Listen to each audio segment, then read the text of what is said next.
الحمد لله نحمده ونستعينه ونستغفره ونعوذ بالله من شرور أنفسنا ومن سيئات أعمالنا من يهده الله فلا مضل له ومن يضلل فلا هادي له وأشهد أن لا إله إلا الله وحده لا شريك له وأشهد أن محمدًا عبده ورسوله أما بعد فإن خير الحديث كتاب الله وخير الهدي هدي محمد صلى الله عليه وسلم وشر الأمور محدثاتها وكل محدثة بدعة وكل بدعة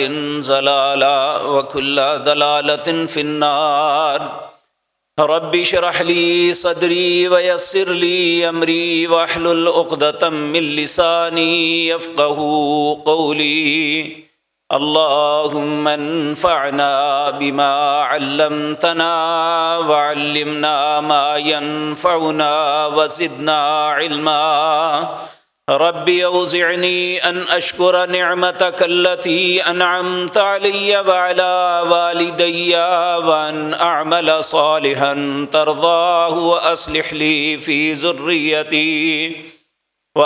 لي في ذريتي إني تبت إليك وإني من المسلمين أعوذ بالله السميع العليم من الشيطان الرجيم بسم الله الرحمن الرحيم إن ربكم الله الذي خلق السماوات والأرض في 6 أيام ثم استوى على العرش يغشي الليل والنهار يطلبه حثيثا والشمس والقمر والنجوم مسخرات بأمره ألا له الخلق والأمر تبارك الله رب العالمين۔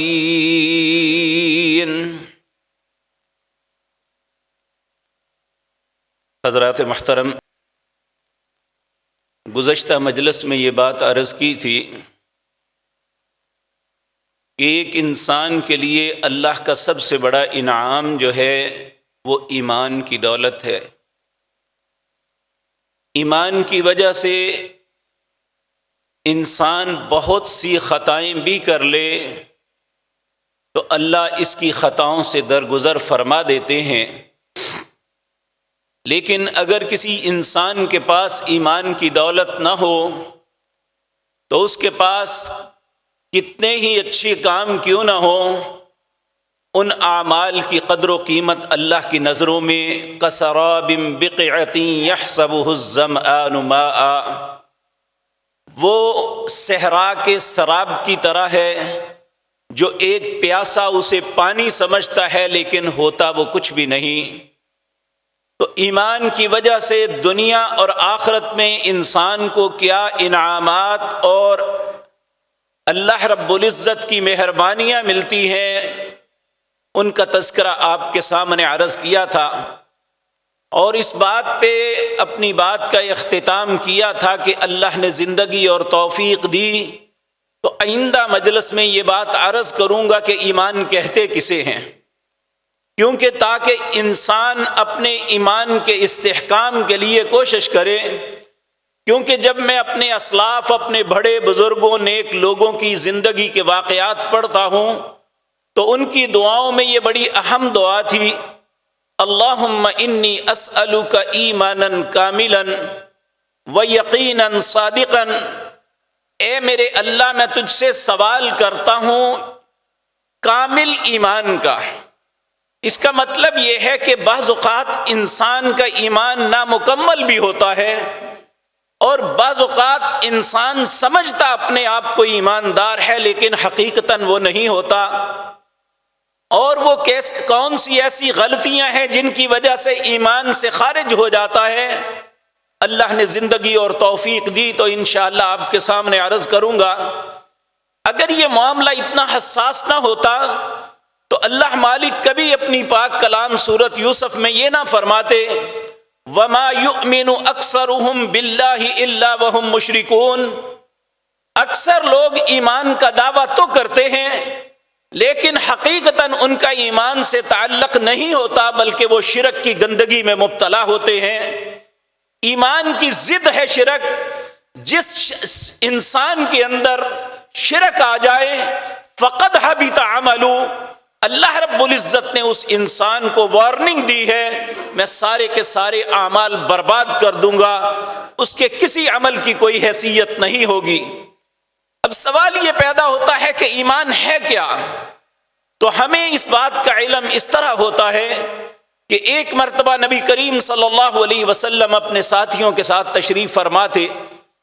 سیدنا عمر بن خطاب رضی اللہ تعالی عنہ اس حدیث کے راوی ہیں، کہتے ہیں ایک نوجوان داخل ہوا مسجد میں جس کا سفید صاف ستھرا لباس تھا، اس کے سیاہ کالے گنگریالے بال تھے۔ جب ہم نے اس کی طرف دیکھا تو وہ ہمارے مدینہ اور مضافات کا رہنے والا نہیں تھا، لیکن ہمارے لیے تعجب کی بات یہ تھی کہ یہ ہمارے ہاں کا ہے بھی نہیں، لیکن اس کے اوپر سفر کے آثار بھی نہیں۔ اس زمانے میں کوئی ایئر کنڈیشن گاڑیاں تو نہیں تھی، گھوڑوں اونٹوں پہ سفر کرتے تھے، تھوڑا سا سفر کرنے کی برداشت میں بھی انسان گرد آلود ہو جاتا، لیکن وہ اتنا ڈیسنٹ، نفیس اور صاف ستھرا تھا کہ سفر کے کوئی آثار اس کے چہرے پہ نہیں تھے۔ وہ لوگوں کے پاس سے گزرتا ہوا نبی کریم صلی اللہ علیہ وسلم کے پاس آیا، اور جس طرح فرینکلی ایک دوست دوسرے دوست کے ساتھ کرتا ہے، آپ کی رانوں پہ ہاتھ رکھ دیے۔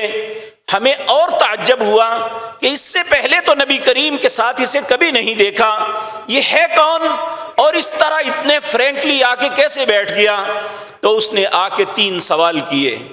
پہلا سوال، اخبرنی عن الاسلام، اے نبی جناب محمد الرسول اللہ صلی اللہ علیہ وسلم مجھے اسلام کی خبر دیجئے۔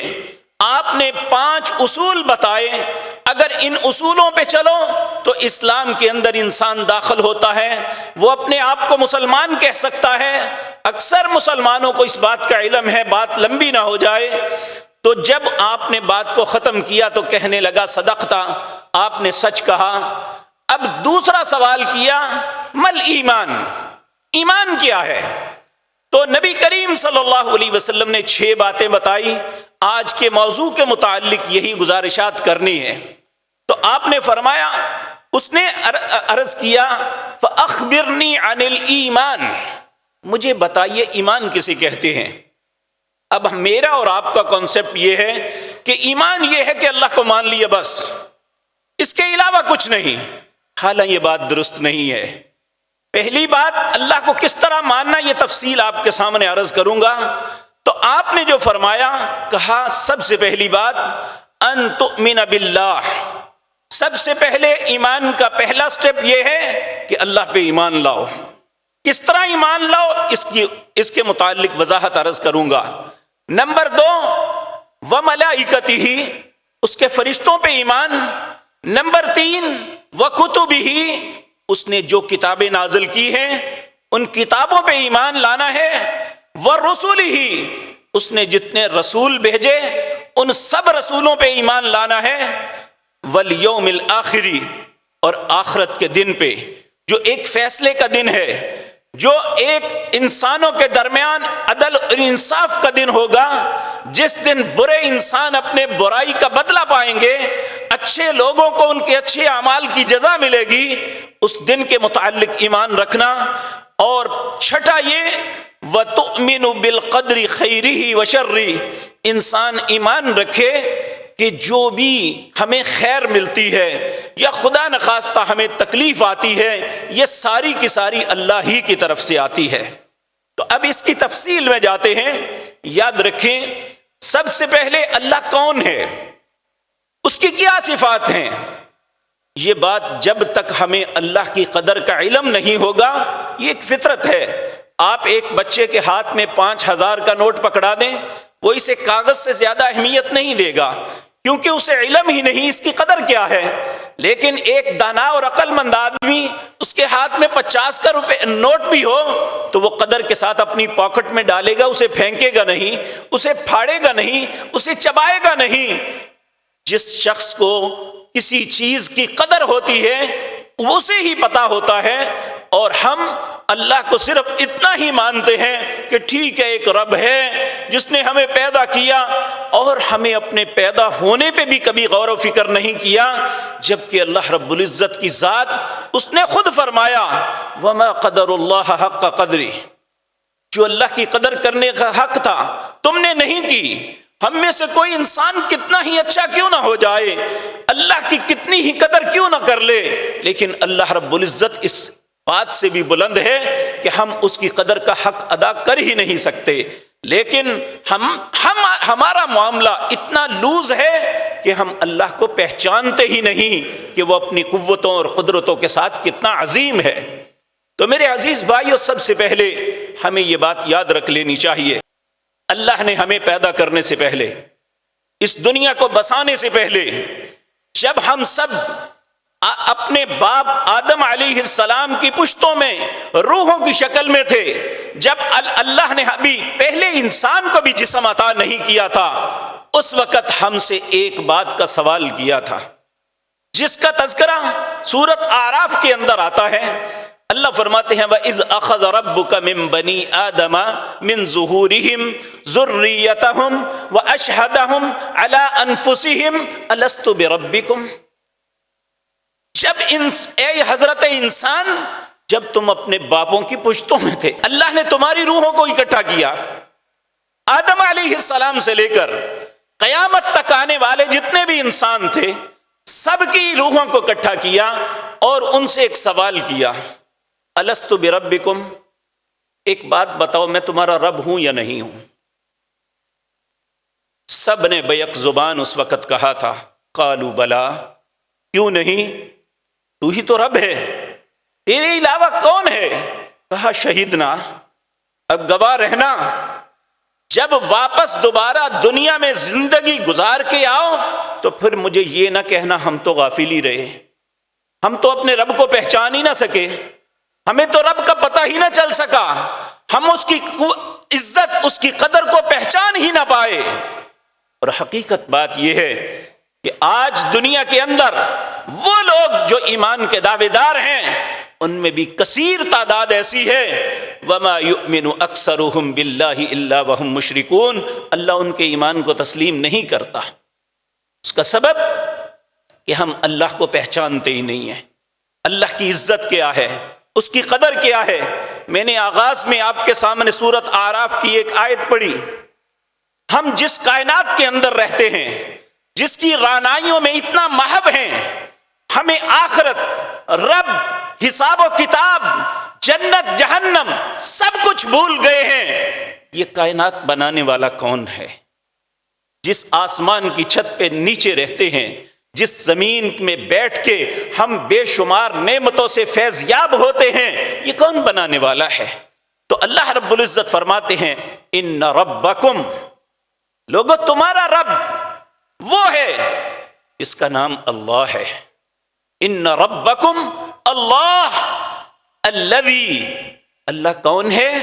الذی، اللہ وہ ذات پاک ہے، خلق السماوات والارض، جس نے آسمان اور زمین کو فی ستۃ ایام، 6 دنوں کے اندر بنایا، ثم استوى علی العرش، پھر عرش پہ مستوی ہوا۔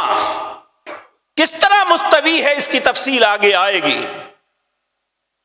پھر فرمایا ثم استوى علی العرش یغشی اللیل والنہار، یہ دن کی روشنی کتنی پھیلی ہوئی ہے، کوئی اس وقت رات کا تصور کر سکتا ہے؟ لیکن رات بڑی تیزی سے آ رہی ہے، اسے ڈھانپ لے گی ایک دم، یہ دن اندھیرے میں بدل جائے گا، اس کی روشنیاں ختم ہو جائیں گی۔ کہا یغشی اللیل والنہار، وہ ان دن کی روشنیوں کو رات کے اندھیروں میں ڈھانپ دیتا ہے۔ یطلبہ حثیثا، یہ بڑی جلدی آتے ہیں۔ آپ دیکھیں، ہم فجر کی نماز کے لیے اللہ کے گھروں میں حاضر ہوتے ہیں، جب اللہ کے گھر میں داخل ہوتے ہیں تو اندھیرا ہوتا ہے، جب نماز پڑھ کے باہر نکلتے ہیں تو روشنی ہوتی ہے۔ کون ہے جو اندھیرے کو پھاڑ کے روشنی نکالنے والا؟ اور جب ہم مغرب کی نماز کے لیے آتے ہیں تو روشنی ہوتی ہے، جب مغرب سے فارغ ہو کے باہر نکلتے ہیں تو اندھیرا چھاتا ہے۔ یغشی اللیل والنہار یطلبہ حثیثا، اس پلٹے کا ہمیں احساس تک نہیں ہوتا، وہ روشنیوں کو اندھیرے میں اور اندھیروں کو روشنیوں میں بدل دیتا ہے۔ پھر فرمایا والشمس، یہ سورج جسے تم اپنی آنکھوں سے روزانہ دیکھتے ہو، والقمر جس کی چاندنی سے مستفید ہوتے ہو، اور والنجوم یہ ستارے جو تمہیں رستے بتاتے ہیں۔ انسان جب سمندروں میں سفر کرتا ہے یا میدانوں میں چلتا ہے، آج تو گوگل جدید ٹیکنالوجی نے یہ کام بہت آسان کر دیے، وگرنہ پہلے زمانوں میں لوگ ستاروں کی مدد سے اپنے رستوں کا تعین کیا کرتے تھے۔ تو اللہ نے آج بھی یہ جو گوگل ہے، یہ جتنی بھی ٹیکنالوجی ہے، یہ منسلک ہے اللہ کے نظام کے ساتھ۔ اگر اللہ اسے بھلا دے تو ہمیں کوئی رستہ نہیں دکھا سکتا۔ وَمَن لَّمْ يَجْعَلِ اللَّهُ لَهُ نُورٌ فَمَا لَهُ مِن نُور، جب اللہ کہیں سے نور کھینچ لے، اللہ رستے کو بھلا دے تو کوئی رستہ نہیں پا سکتا۔ تو اللہ رب العزت فرماتے ہیں مسخرات بِأَمْرِی، یہ سورج کا چلنا، چاند کے منزلوں کو طے کرنا، ستاروں کا اپنے مدار میں گھومنا، یہ سارا ایک ویب سائٹ ہے اسکائی، جب ہم اسے دیکھتے ہیں تو یہ ستارے سیارے اتنی تیزی کے ساتھ گھومتے ہیں، ان کی سپیڈ اتنی زیادہ ہوتی ہے، یعنی سیکنڈوں میں میلوں کا فاصلہ طے کرتے ہیں، اور ایک دوسرے کے قریب سے گزرتے ہوئے ایسے ہوتے ہیں کہ سانس بند ہو جاتا ہے کہ ابھی یہ ٹکرائیں گے تو پاش پاش ہو جائیں گے، لیکن اللہ فرماتے ہیں مسخرات بِأَمْرِی، یہ سب کے سب اللہ کے تابع ہیں۔ وَكُلٌّ فِي فَلَكٍ يَسْبَحُونَ، یہ افلاک پہ جتنے سیارے ہیں، کروڑوں نہیں اربوں کہکشاں ہیں، یہ چاند اور سورج جو آسمان پہ چل رہے ہیں، اپنے مدار سے ایک سرمو بھی الگ نہیں ہوتے۔ کہا وَكُلٌّ فِي فَلَكٍ يَسْبَحُونَ، سب اللہ کی فرما برداری میں چل رہے ہیں۔ جب یہ چاند سورج جو زمین سے کئی گنا بڑے، اگر یہ اللہ کے حکم کے بغیر نہیں چل سکتے، اللہ کی نافرمانی نہیں کر سکتے، تو اے حضرت انسان تیری حیثیت کیا ہے اللہ کے سامنے؟ اگر یہ سارے کے سارے اپنے مالک کے تابع ہیں، یہ اپنے مالک کے فرما بردار ہیں، پھر فرمایا یہ صرف تابع نہیں ہیں، الا لہ الخلق والامر، ان سب کو پیدا کرنے والا بھی اللہ ہے، اور ان پہ حکم بھی تیرے رب کا چلتا ہے۔ اور یقین مانیے صرف ان پہ نہیں، میرے اور آپ پہ بھی حکم اللہ ہی کا چلتا ہے۔ ہم میں سے کتنے لوگ ہیں، ہم میں سے کوئی چاہتا ہے کہ میں بیمار ہو جاؤں؟ تو اگر ہم بیمار ہو جائیں تو ساری دنیا کے ڈاکٹر بھی اگر اللہ نہ چاہے تو ہمیں صحت نہیں دے سکتے۔ ہمیں اللہ نے دیکھنے کی قوت دی، ہم دیکھ رہے ہیں۔ ہمارے کتنے بہن بھائی ایسے ہیں جن سے یہ بصارت چھین لی جاتی ہے، دنیا کو کوئی ڈاکٹر انہیں واپس بصارت نہیں دے سکتا۔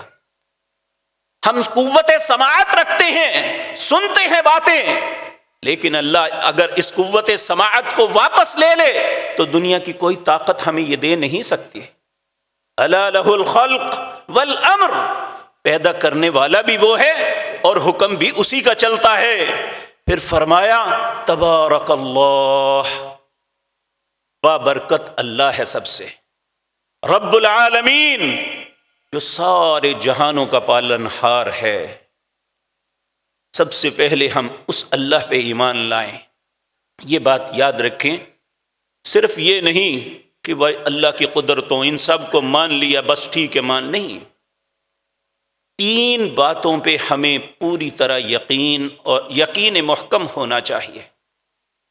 اللہ کی توحید، اس کی تین قسمیں ہیں، توحید ربوبیت، توحید الوہیت، توحید اسماء و صفات۔ اللہ کی ربوبیت کیا ہے؟ کہ انسان یہ تصور رکھے کہ ہر چیز کا بنانے والا، ہر چیز کو چلانے والا، ہر چیز کو قائم رکھنے والا صرف اللہ ہے، وہ ہمارا رب ہے۔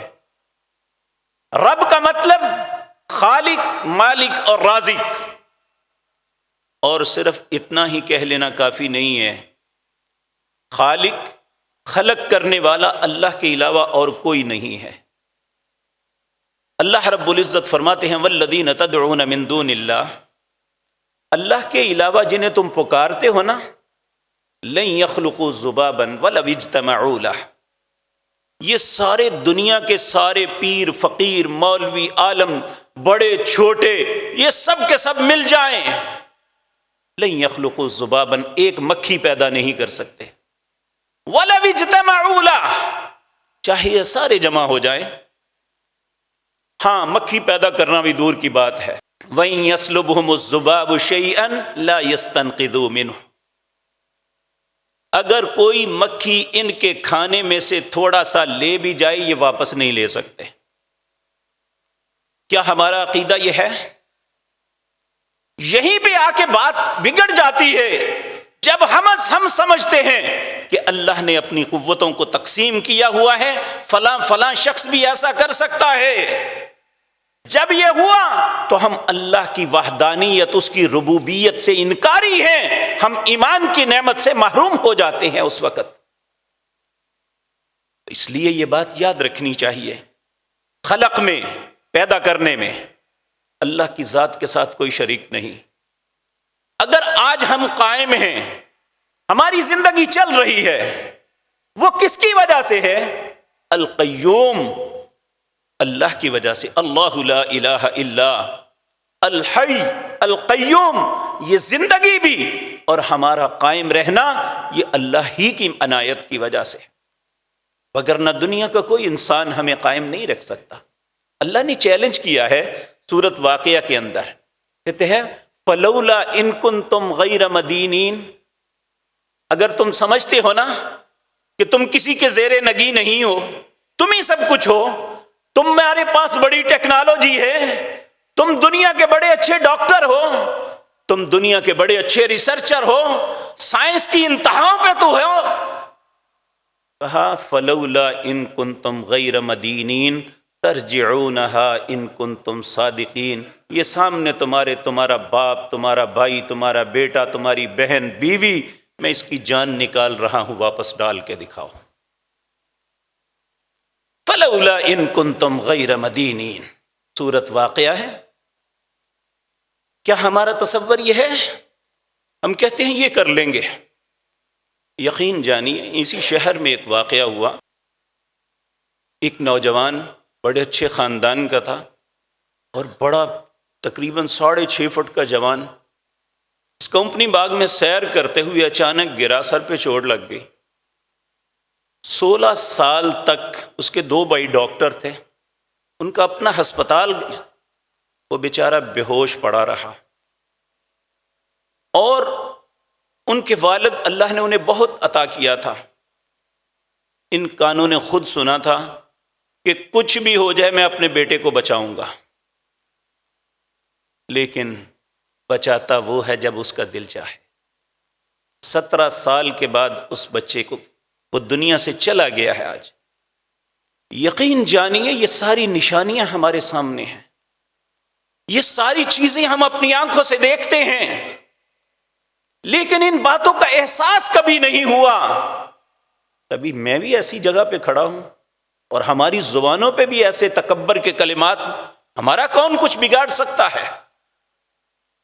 ہمارا کون سنوار سکتا ہے؟ میں خود کر سکتا ہوں سارا کچھ، واللہ باللہ ثم اللہ ہمارے اندر اتنی بھی طاقت نہیں ہے کہ اگلا قدم بھی اٹھا سکے۔ ہم اتنے کمزور ہیں کہ ہم اگلا لفظ اپنی زبان سے نہیں نکال سکتے اگر وہ مالک نہ چاہے۔ یہ سب کچھ اسی کے ہاتھ میں ہے۔ ہم سمجھے اس کے سامنے مجبور و بے کس ہیں، ساری قوتوں قدرتوں کا مالک وہ ہے۔ اللہ اکبر۔ اللہ رب العزت فرماتے ہیں وَجَعَلْنَا فِي الْأَرْضِ رَوَاسِيَ۔ آج آپ سے دیکھتے ہیں کہ ہمیں بتایا جاتا ہے زمین گول ہے، یہ اب ہمیں پتا چلا کہ زمین گول ہے، اور گول گیند یا کوئی فٹ بال پڑا ہو تو وہ کبھی بھی اپنی جگہ پہ نہیں ٹھہرتا، وہ ہلتا ہے، تھوڑا سا ہلے تو وہ کہیں کا کہیں پہنچ جاتا ہے۔ تو یہ گول زمین فضا میں معلق، اسے اللہ کہتے ہیں وَجَعَلْنَا فِي الْأَرْضِ رَوَاسِيَ أَن تَمِيدَ بِهِمْ وَجَعَلْنَا فِيهَا فِجَاجًا سُبُلًا۔ میں نے اس میں بڑے بڑے پہاڑوں کو میخوں کی طرح گاڑ کے ٹھہرا دیا کہ یہ اپنی جگہ سے ہلے نہ، اس کے رہنے والوں کو دقت نہ ہو۔ آپ دیکھیں کشتی پانی کے اوپر جب ہچکولے کھاتی ہے، انسانوں کی کیفیت کیا ہوتی ہے؟ اگر اللہ اس زمین کو نہ ٹھہراتے تو ہماری ساری زندگی خوف میں گزرتی۔ اور آج آپ دیکھیں اللہ دکھاتے ہیں کہ بعض اوقات اللہ ہم سب کو اپنی پناہ میں رکھے، اللہ اس مصیبت سے ہر انسان کو بچا کے رکھے۔ زلزلہ آتا ہے، کیا کیفیت بنتی ہے انسانوں کی؟ بڑے بڑے پتھر دل کفر کے اپنے سینوں سے بھرے ہوئے کلمے پڑھتے ہوئے باہر نکل آتے، اس وقت پھر یاد آتا ہے اللہ تیرے علاوہ کوئی الہ نہیں ہے، اس وقت احساس ہوتا ہے وہی مالک ہے۔ جب مکہ فتح ہوا تو نبی کریم صلی اللہ علیہ وسلم مکے میں داخل ہوئے، تو آپ نے کچھ لوگوں کے متعلق فرمایا اگر یہ کعبۃ اللہ کے غلاف کے نیچے بھی چھپ جائیں تو انہیں قتل کر دینا ہے۔ ان میں ایک ابو جہل کا بیٹا اکرمہ بھی تھا، اسے پتا تھا کہ میرے باپ نے نبی کریم کے ساتھ کیا کیا ہے اور میں نے کیا کیا ہے۔ یہ وہاں سے بھاگا، جدہ آیا، وہاں سے ایک کشتی سمندر کے پار جا رہی تھی، اس پہ بیٹھا اور چل پڑا۔ کشتی نے اپنا تھوڑا سا سفر کیا تو وہ ایک بھنور میں پھنس گئی۔ جو کشتی کا ملاح تھا، چلانے والا، وہ کہنے لگا اگر اس بھنور سے نکلنا ہے تو اس اکیلے اللہ کو پکارو، آج نہ لات کام آئے گا، نہ عزا کام آئے گا، نہ حبل کام آئے گا، صرف اللہ کام آئے گا۔ ذہن پہ چوٹ پڑی، اس ایک اللہ سے بھاگتے ہوئے تو مکے سے آیا ہوں، ساری زندگی نبی مکرم سے دشمنی کی ہے، اگر وہی اللہ سب کچھ کرتا ہے تو واپس پلٹتا ہوں، زندگی موت اس کے ہاتھ میں ہے۔ پھر واپس آیا اور اکرمہ ایک نیک انسان کے طور پہ واپس پلٹا۔ جب اس نے اپنے رب کو پہچان لیا، جب اسے احساس ہو گیا کہ کائنات کا خالق، مالک، پالن ہار اور ہر چیز مصیبت سے بچانے والا صرف اللہ ہے، یہ ہے ایمان۔ اور یقین جانیے، میں اور آپ اپنے دل سے پوچھ کے دیکھیے، ہماری زندگی میں جب بھی کوئی مشکل وقت آتا ہے، کوئی دوراہا آتا ہے، سب سے پہلے ہمارا ایمان متزلزل ہوتا ہے۔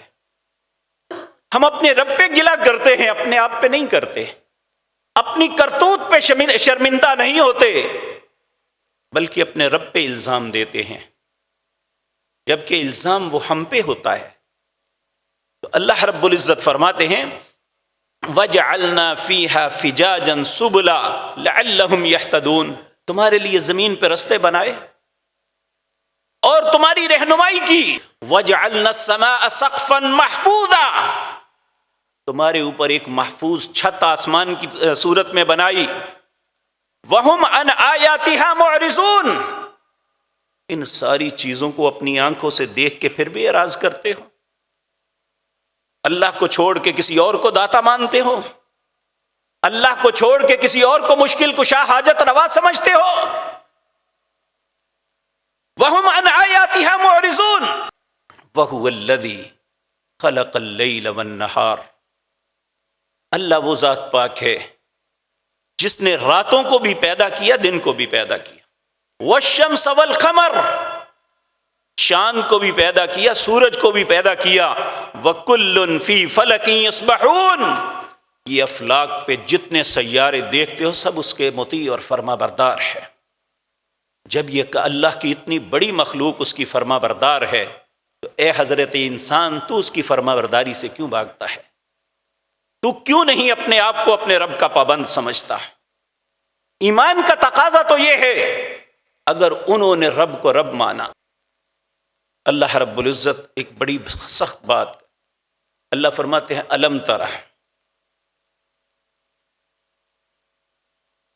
کیا تم نہیں دیکھتے ان اللہ یسجد له من فی السماوات ومن فی الارض والشمس والقمر والنجوم والشجر والدواب وکثیر من الناس، کیا تم نہیں دیکھتے کہ اللہ کو سجدہ کرتی ہے ہر چیز جو آسمانوں میں ہے، یسجد من فی السماوات والارض، جتنی چیزیں زمین پہ ہیں، والشمس، سورج سجدہ کرتا ہے، والقمر، چاند اللہ کے سامنے سجدہ کرتا ہے، والدواب والنجوم، ستارے اللہ کے سامنے سجدہ کرتے ہیں، والشجر، یہ بے جان درخت جنہیں سمجھتے ہو یہ بھی اللہ کے سامنے سجدہ کرتے ہیں، والجبال، یہ پہاڑ اللہ کے سامنے سجدہ کرتے ہیں، وکثیر من الناس، لوگوں میں بھی کچھ خوش نصیب اللہ کے سامنے سجدہ کرتے ہیں، وکثیر حق علیہم العذاب، بہت سے ہیں جو اپنے رب کو پہچانتے ہی نہیں ہیں، وہ اللہ کے سامنے سجدہ ریز نہیں ہوتے، ان پہ اللہ کا عذاب حق ہو گیا۔ وَمَن يُحِنِ اللَّهَ فَمَا لَهُ مِن مُّكْرِمٍ، پھر اللہ سوال کرتا ہے مجھے یہ تو بتاؤ، اگر اللہ کسی کو ذلیل کر دے دنیا میں کوئی عزت دے سکتا ہے؟ فَمَا لَهُ مِن مُّكْرِمٍ، کہاں سے عزت ڈھونڈو گے؟ آج اگر ایک گھر کے سربراہ کی حیثیت سے ہمارا احترام اولاد کرتی ہے، بہن بھائی کرتے ہیں، خاندان کے لوگ کرتے ہیں، تو یہ اللہ کا احسان ہے، وگرنہ ہم پہ کوئی ایسا داغ لگ جائے تو اولاد باپ کا احترام چھوڑ دیتی ہے۔ تو یہ اللہ کا احسان سمجھے کہ اس نے ہمیں باعزت بنایا۔ اللہ کہتے ہیں وَمَن يُحِنِ اللَّهُ فَمَا لَهُ مِن مُّكْرِمٍ، اللہ کا مقابلہ کر کے عزت پاؤ گے۔ تو اللہ رب العزت ہمیں، پھر اللہ رب العزت اپنی ربوبیت کے دلائل دیتے ہیں، اور کہا وَمِنْ آیَاتِهِ، اللہ کی نشانیاں دیکھتے نہیں ہیں، ان خلقکم من تراب، سب سے پہلے تمہارے باپ کو مٹی سے پیدا کیا، یعنی میرے اور آپ کے بابا سیدنا آدم علیہ السلام کو مٹی گو کے اس سے اس کا یہ جسم بنایا، ثم اذا انتم بشر، پھر اس سے یہ ساری اولاد بنائی، تنتشرون، جو زمین کے اندر پھیلے ہوئے ہو۔ پھر فرمایا وَمِنْ آیَاتِهِ أَنْ خَلَقَ لَكُم مِّنْ أَنفُسِكُمْ أَزْوَاجًا، پھر میں نے تمہارے اندر سے ہی تمہاری بیویوں کو پیدا کیا۔ آدم علیہ السلام کی پسلی سے اللہ نے حوا کو نکالا، کہا کیوں نکالا؟ لِتَسْكُنُوا إِلَيْهَا، تاکہ اب زندگی کا سکون حاصل کرو۔ مرد کا سکون اس کی بیوی سے ہے، بیوی کا سکون اس کے خامد سے ہے، اولاد کا سکون، بیٹیوں کا سکون اس کے باپ سے ہے، بیوی کا سکون اس کے خامد سے ہے۔ اللہ نے یہ سکون دیا حضرت انسان مجھے اور آپ کو، لِتَسْكُنُوا إِلَيْهَا وَجَعَلَ بَيْنَكُمْ مَوَدَّةً وَرَحْمَةً، میں نے تمہارے اندر محبت، مودت، رحمت، ایک دوسرے کی شفقت ڈال دی۔ إِنَّ فِي ذَلِكَ لَآيَةً، کیا یہ اللہ کی نشانیاں نہیں ہیں؟ لِقَوْمٍ، ایسی قوم کے لیے، یتفکرون، جو غور و فکر کرے۔ پھر فرمائے وَمِنْ آیَاتِهِ خَلْقُ السَّمَاوَاتِ وَالْأَرْضِ، اللہ کی نشانیاں یہ بھی دیکھو کہ اس نے آسمانوں اور زمین کو پیدا کیا۔ وَاخْتِلَافُ أَلْسِنَتِكُمْ، دنیا کے اندر کتنی قومیں ہیں، ہر قوم کی زبان الگ ہے۔ یہ ہمارا ایک ملک ہے پاکستان، دنیا کے خطے میں ایک چھوٹا سا ملک ہے، اور ہمارے اس ملک میں کتنی زبانیں ہیں، بلوچستان میں کتنی زبانیں بولی جاتی ہیں، سندھ کے اندر کتنی زبانیں بولی جاتی ہیں، پنجاب کے اندر سرائکی بولی جاتی ہے، ہند کو بولی جاتی ہے، پوٹوہاری بولی جاتی ہے، پنجابی بولی جاتی ہے۔ اللہ کہتے ہیں واختلاف السنتکم، میں نے تمہاری زبانیں مختلف بنائی، والوانکم، ہر شخص کا رنگ الگ بنایا۔ ایک باپ ہے، اس کی اولاد میں 2 4 5 6 بیٹے بیٹیاں ہیں، ہر کا رنگ الگ، ہر کی صورت الگ، مشابہت ہو سکتی ہے لیکن کسی کا رنگ ایک جیسا نہیں، کسی کی مشابہت ایک جیسی نہیں، حتیٰ کہ دنیا کے اندر آج بھی کسی انسان کی پہچان اس کے فنگر پرنٹ ہے۔ دنیا میں آج تک جتنے انسان پیدا ہوئے ہیں پہلے سے لے کر قیامت تک، ایک انسان سے دوسرے انسان کے فنگر پرنٹ نہیں مل سکتے۔ ان فی ذلک لآیہ، کیا یہ نشانیاں نہیں ہیں تیرے رب کی؟ ان فی ذلک لآیات للعالمین، یہ نشانیاں ہیں جہان والوں کے لیے۔ پھر فرمایا وَمِنْ آیَاتِهِ مَنَامُكُمْ بِاللَّيْلِ، تمہارے لیے رات بنائی نا کہ تم آرام کر سکو۔ اگر زندگی میں سکون ختم ہو جاتا ہے کہ نیند نہ آئے، ایک رات اگر نہ سو سکو تو کئی دن تک جسم سے تھکاوٹ نہیں جاتی، سر دکھتا ہے، جسم تکلیف زدہ ہو جاتا ہے، تو اللہ فرماتے ہیں یہ نشانی نہیں ہے تیرے رب کی۔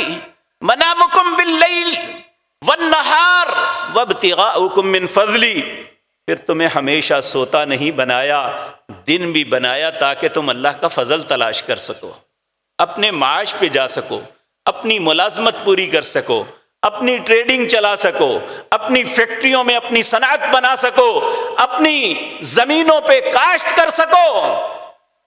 والنہار وابتغاؤکم من فضلی ان فی ذلک لآیات لقوم یسمعون، یہ نشانیاں ان کے لیے ہیں جو سنتے ہیں۔ جنہوں نے سن کے ادھر سے سنا ادھر سے نکال دیا، اس کے لیے کچھ نہیں ہے۔ یہ اس کے لیے ہے جو بات کو سنتا ہے، ایکسپٹ کرتا ہے، سوچتا ہے۔ وَمِنْ آیَاتِهِ يُرِيكُمُ الْبَرْقَ، تم دیکھتے ہو اللہ آسمان پہ بجلیاں چمکاتا ہے اور اس میں آوازیں نکلتی ہیں، کیوں؟ خوفاً وطمعاً، تم ڈرو اس مالک سے جس نے یہ چمکائی ہے۔ جب بجلی کڑکتی ہے تو کتنا خوفزدہ ہو جاتا ہے انسان، اسے احساس ہوتا ہے کہ اس سے بچا سکتا ہے تو کون؟ صرف اللہ۔ تو اللہ رب العزت فرماتے ہیں وَمِنْ آیَاتِهِ يُرِيكُمُ الْبَرْقَ خَوْفًا وَطَمَعًا، خوف بھی آتا ہے اور طمع بھی کہ میرا رب مجھے بچائے گا۔ یقین جانیے، آپ اپنے دل سے پوچھ لیجئے کہ جب کوئی سہارا نہیں ملتا تو کس کا سہارا ڈھونڈتے ہیں؟ اس وقت ایک ہی بات نکلتی ہے، اللہ تیرے علاوہ اب کوئی نہیں ہے۔ یہ میرے بھائی یہ چائنا میں اپنے کسی دوست کے ساتھ گئے تھے جگر پلانٹیشن تبدیلی کے لیے، تو وہ جو چائنا کا ڈاکٹر تھا وہ دہریہ، تو وہ روزانہ کہتے ہیں میرے ساتھ کسی طرح کوئی مذاق کی باتیں اللہ کی ذات کے متعلق کریں۔ ایک دن ایک مریض جو ہے بالکل اس سے نا امید ہو گئے، تو وہ کہنے لگا کہ اب اس اللہ کو پکارو، اس کے علاوہ کوئی رستہ نہیں۔ تو بھائی کہنے لگے وہ اللہ کون ہے جس کے متعلق تم کہہ رہے ہو؟ روزانہ تو اس کی ذات کا مذاق اڑاتے تھے، آج تمہیں یاد آیا کہ جب تمہارے بھی ہاتھ کھڑے ہو گئے تو تم کہتے ہو اس اللہ کو پکارو۔ اور یہ انسان کی فطرت ہے کہ جب اسے سارے سہارے ختم ہو جاتے ہیں پھر اللہ کا سہارا ڈھونڈتا ہے، اس سے پہلے یہ ہمیشہ اپنے رب کو فراموش کرتا ہے۔ تو اللہ رب العزت فرماتے ہیں وَيُنَزِّلُ مِنَ السَّمَاءِ مَاءً، اللہ وہ ذات پاک ہے جو آسمان سے تمہارے لیے پانی اتارتا ہے، اور پھر فَيُحْيِي بِهِ الْأَرْضَ بَعْدَ مَوْتِهَا، یہ زندگی جو یہ زمین جو اپنی زندگی کھو چکی ہوتی ہے، بنجر ہو جاتی ہے، جب اللہ آسمان سے پانی ڈالتا ہے تو اس میں زندگی کے آثار پیدا ہو جاتے ہیں، کھیت ہرے بھرے ہو جاتے ہیں۔ ان فی ذلک لآیات لقوم یعقلون، یہ ساری نشانیاں اس قوم کے لیے ہیں جو عقل کرتی ہے۔ یہ اللہ کی ربوبیت کے دلائل ہیں کہ تمہارا مالک، تمہارا خالق، تمہارے پالنے والا، تمہاری زندگی اور اس کی بقا، اس کا مالک تمہارا رب ہے۔ وَمِنْ آيَاتِهِ أَن تَقُومَ السَّمَاءُ وَالْأَرْضُ، یہ بھی اللہ کی نشانی ہیں کہ آسمان قائم ہے، زمین قائم ہے، اسی کے حکم سے قائم ہے، اور ایک وقت آئے گا جب اپنا حکم واپس لے لے گا تو آسمان گر جائے گا زمین پہ، زمین کوٹ کوٹ کے توڑ دی جائے گی، العیاذ باللہ۔ ثم اذا دعاکم دعوة فی الارض اذا انتم تخرجون، ایک وقت آئے گا پھر اللہ زمین سے کہے گا جتنے تمہارے اندر مدفون ہیں سب کو باہر نکال دو، آج ان کا حساب ہوگا۔ تو میرے پیارے بھائیوں، ایمان کی پہلی شق یہ ہے کہ اللہ کی ربوبیت میں اسے واحد سمجھیں، اس کے علاوہ کوئی رب نہیں ہے، کوئی پالن ہار نہیں ہے، کوئی خلق کرنے والا نہیں ہے، کوئی ہماری کسی چیز کا مالک نہیں ہے، اگر ہے تو صرف اللہ ہے۔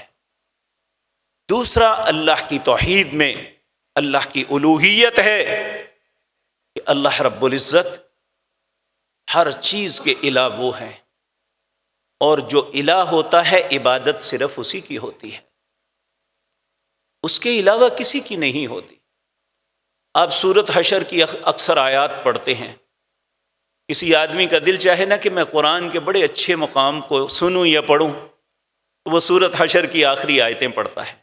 واللہ الذی لا الہ الا هو عالم الغیب والشہادۃ هو الرحمن الرحیم، واللہ الذی لا الہ الا هو الملک القدوس السلام المؤمن المحیمن العزیز الجبار المتکبر سبحان اللہ عما یشرکون، واللہ الخالق البارئ المصور له الاسماء الحسنى یسبح له ما فی السماوات والارض وهو العزیز الحکیم۔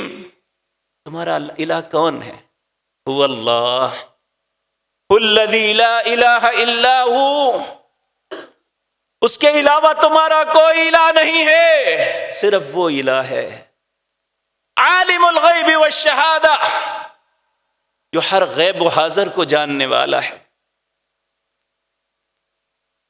عالم الغیب والشہادۃ هو الرحمن الرحیم، وہ بڑا ہی رحم کرنے والا مہربان ہے۔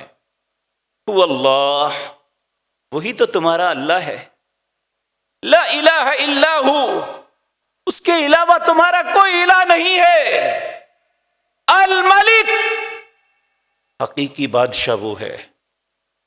القدوس، پاکیزگیاں ساری اس کے لائق ہیں۔ السلام، سلامتی والا وہ ہے، سلامتی وہ دیتا ہے، سلامتی اس سے ملتی۔ ہم اپنی ہر نماز کے بعد پڑھتے ہیں اللہم انت السلام ومنک السلام، اے اللہ سراسر سلامتی تو ہے، ومنک السلام، سلامتی تجھ سے ملتی ہے۔ المؤمن، امان اسی سے ملتی ہے، امان دینے والی ذات صرف اللہ کی۔ المحیمن، نگہبان بھی وہی ہے اور کوئی نگہبان نہیں ہے۔ العزیز، وہ سب پہ غالب ہے۔ الجبار، وہ بہت ہی عزت والا ہے۔ المتکبر، وہ سب سے برتر ہے۔ پھر آگے اگلی آیت میں فرمایا سبحانہ وتعالی عما یشرکون، وہ پاک ہے، تم جو اس کے شریک بناتے ہو وہ سب شریکوں سے پاک ہے۔ واللہ الذی لا الہ الا ہو الملک القدوس السلام المؤمن المحیمن العزیز الجبار المتکبر سبحان اللہ عما یشرکون، هو اللہ الخالق، وہی ہے جس نے پیدا کیا، الباری، بنایا، المصور، جتنی خوبصورت صورتیں ہیں اس نے ہی عطا کی۔ آج ہم میں سے ہر شخص اپنے چہرے پہ فخر کرتا ہے، تو یہ ساری خوبصورتیاں عطا کرنے والا المصور وہ اللہ کی ذات ہے۔ واللہ الذی لا الہ الا ہو الملک القدوس السلام المؤمن المحیمن العزیز الجبار المتکبر سبحان اللہ عما یشرکون هو اللہ الخالق البارئ المصور لہ الاسماء الحسنی، اس کے بہت خوبصورت نام ہیں۔ یسبح لہ ما فی السماوات والارض، لوگو زمین و آسمان کی ہر چیز اس کی تسبیح کرتی ہے، اے حضرت انسان تو کیوں نہیں کرتا؟ ایمان کا تقاضا تو یہ ہے کہ جن چیزوں کو اللہ نے شعور بھی نہیں بخشا اگر وہ تسبیح کرتی ہے تو اے حضرت انسان تجھے تو اللہ نے شعور بخشا، وہ الہ ہے، وہ معبود ہے تیرا، اس کا حق ہے کہ اس کی عبادت کی جائے۔ قرآن کا آغاز سورت فاتحہ سے ہوتا ہے، پھر سورت بقرہ۔ اللہ تین گروہوں کا تذکرہ کرتے ہیں، اہل ایمان کا، کافروں کا، منافقوں کا، اس کے بعد سب کو بتاتے ہیں یا ایھا الناس، اے دنیا جہان کے لوگوں، اعبدوا ربکم، صرف عبادت کرنی ہے تو اپنے رب کی، الذی خلقکم، کس کی عبادت کرنی ہے؟ جس نے تمہیں پیدا کیا ہے، وہ حق رکھتا ہے کہ اس کی عبادت کی جائے۔ والذین من قبلکم، صرف تمہیں ہی نہیں تم سے پہلوں کو بھی اس نے پیدا کیا، لعلکم تتقون، تاکہ تم اس سے ڈر جاؤ۔ الذی جعل لکم الارض فراشا والسماء بناء وانزل من السماء ماء فأخرج به من الثمرات رزقا لكم، اللہ وہ ذات پاک ہے جس نے تمہیں پیدا کیا، تم سے پہلے لوگوں کو پیدا کیا تاکہ تم ڈر جاؤ۔ اللہ وہ ذات پاک ہے جس نے آسمان سے پانی اتارا اور پھل، ترکاریاں، سبزیاں، ہر چیز تمہیں عطا کی،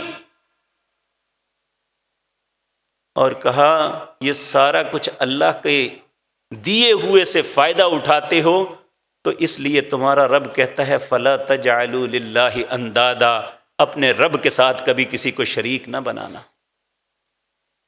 کہ فلاں بھی مجھے دے سکتا ہے، فلاں بھی میری مدد کر سکتا ہے۔ عبادت، یہ دعا عبادت ہے، یہ اللہ کے علاوہ کسی سے نہیں ہو سکتی۔ قیام عبادت ہے، یہ اللہ کے علاوہ کسی کے لیے نہیں ہو سکتا۔ رکوع یہ عبادت ہے، یہ اللہ کی ذات کے علاوہ کسی کا نہیں ہو سکتا۔ سجدہ عبادت ہے، اللہ کی ذات کے علاوہ کسی کے سامنے نہیں ہو سکتا۔ آج بہت سے بدبخت ایسے ہیں جو اشہد ان لا الہ الا اللہ تو کہتے ہیں یہ سجدہ تعظیمی ہے، کر لو کوئی حرج نہیں ہے۔ نہ تعظیم کا نہ عبادت کا اللہ کے علاوہ سجدہ ہو ہی نہیں سکتا۔ میرے پیارے بھائیو، اللہ نبی کریم صلی اللہ علیہ وسلم نے فرمایا جو شخص یہ پسند کرے نا کہ میں آؤں تو لوگ میرے احترام میں کھڑے ہو جائیں یا میری عزت کریں، فَهُوَ مَقْعَدَهُ مِنَ النَّارِ، وہ سمجھ لے اس نے اپنا ٹھکانہ جہنم بنا لیا ہے۔ ان علماء کو، ان پیروں مولویوں کو یہ چاہیے کہ سوچیں، جو آج بیٹھ کے اپنے ہاتھوں کو لوگوں کے سامنے، اپنے گھٹنوں کو ہاتھ لگواتے ہیں، اپنے پاؤں پہ لوگوں کو جھکاتے ہیں، نبی کریم نے فرمایا فَهُوَ مَقْعَدَهُ مِنَ النَّارِ، اس ذلیل انسان نے اپنا ٹھکانہ جہنم بنا لیا ہے۔ اور یہ غلطی ہوتی ہے ہم سے، یا ہم کسی کی عزت اور احترام میں جھکتے ہیں یا کوئی ہمیں اپنے سامنے جھکاتا ہے، یہ دونوں باتیں ایمان کے منافی ہیں، یہ ساری اللہ کی ذات کے لائق ہیں۔